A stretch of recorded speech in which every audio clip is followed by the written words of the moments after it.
Talón de Aquiles de la convertibilidad es que Argentina no emite dólares. La Reserva Federal no te los va a dar. Entonces, o los conseguís vos exportando más de lo que importás o te endeudás. Voy a ir un poco más despacio para los que les cueste este concepto de tipo de cambio. Tipo dólar contra peso 1 a 1, ¿ok? Ahora, ¿por qué importa la inflación? El dólar dividido la inflación te da el tipo de cambio real, por decirlo mal y pronto.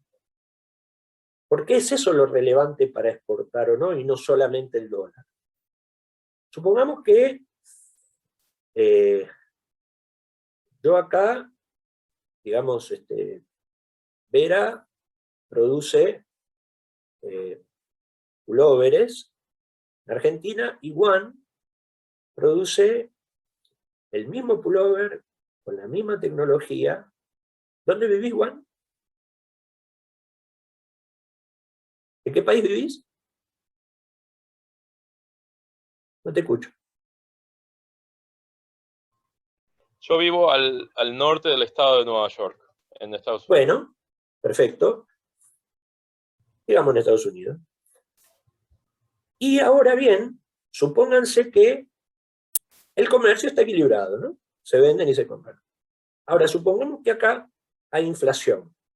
Y el mismo pullover, Vera lo tiene que producir con costo de producción a algo que le da un precio de 2 pesos. ¿Sí? Como el dólar está 1 a 1, eso van a ser 2 dólares. Con lo cual, Juan le va a exportar al mercado interno argentino y le va a ganar la competencia a Vera. Y Argentina va a tener una gran propensión a importar y muy poca a exportar. ¿Se entendió? ¿Para qué emitís pesos en una sociedad? Tenés 3 razones. La primera es para motivo de transacciones. ¿Sí? Todos los bienes y servicios que existen en una sociedad necesitan pesos para ser transados sin inflación.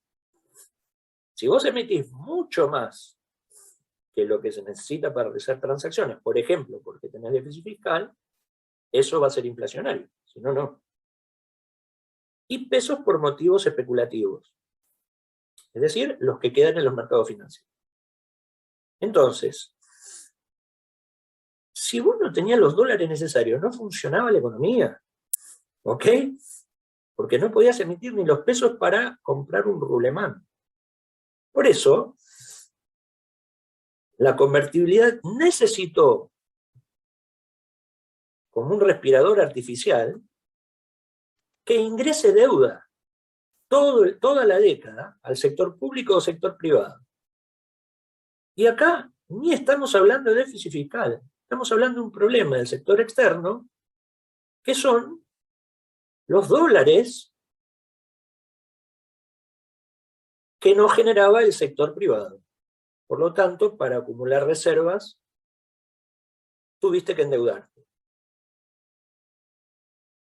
¿Cómo fue ese endeudamiento?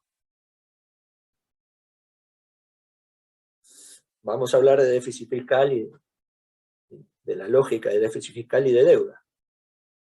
En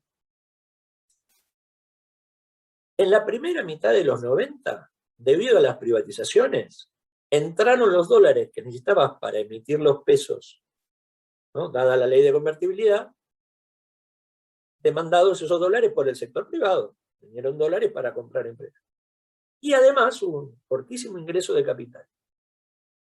Luego del efecto tequila, hubo ingresos de capitales también en el sector privado, pero ya no hubo privatizaciones. Y el gobierno de Menem empezó a tener un déficit fiscal creciente. Hasta que en algún momento dejaron de prestar, y ahí era el sector público el que se endeudaba cuando el déficit fue muy grande, y además fuimos al default, pero además había una tasa de interés que pagaba la Argentina del orden del 12%. ¿No? Por lo tanto, te aceleraba la ida al default. Ahora bien, les voy a hacer un planteo y quiero que me lo respondan. Vale, bien. Supongamos que no hubiera habido déficit fiscal. Es decir, el gobierno no se hubiera endeudado. Es decir, no hubiéramos tenido los dólares para sostener la convertibilidad. O se podría haber endeudado igual el gobierno para tener los dólares. Si se endeudaba, íbamos también al default.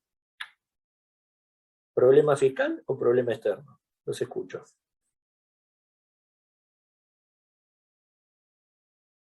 Problema externo. Obviamente. Además, hubo un problema fiscal, peor. Pero si no hubiera tenido un déficit fiscal, lo hubiera tenido que inventar, tal vez no tan grande, para endeudarte, porque no tenías los dólares. Porque no te entraba deuda. ¿Por qué no tenías los dólares? Paso 1, el tipo de cambio real estaba atrasado. Paso 2, eso generaba un déficit del sector externo.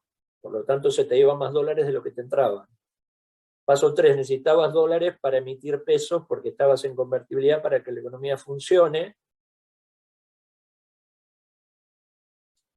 Paso 4, como no tenías esos dólares, el país necesitaba endeudarse. Primera mitad sector público de los 90, segunda mitad de los 90, el sector privado, segunda mitad sector público. Entonces, la convertibilidad es un modelo mal hecho. Y fíjate vos, así pasó en todas las convertibilidades del 82 en adelante, ¿eh? En Argentina y otros países emergentes, como les comenté. Digo, esto no amerita discusión alguna. Tenés un problema que es el tipo de cambio atrasado. Porque fíjense que todo este cuentito empezó con el atraso cambiario. Porque si hubieras tenido un tipo de cambio más alto, y además no hubieras hecho una apertura tan salvaje, digamos, y hubieras tenido todos los dólares que necesitabas, no te hubieras endeudado, no hubieras ido al default. Pero la convertibilidad es la que se encarga de que nunca tengas ese tipo de cambio atrasado, porque vos necesitaste dejarlo fijo al principio y acumulaste 60% de inflación y lo dejaste fijo hasta el final y tuviste tipo de cambio atrasado toda la convertibilidad. Ese es el problema endógeno de la convertibilidad. Si además tenés déficit fiscal, peor. Pero si no tenés déficit fiscal, como el caso de otros países que le pasó lo mismo con superávit fiscal, tenés el mismo problema.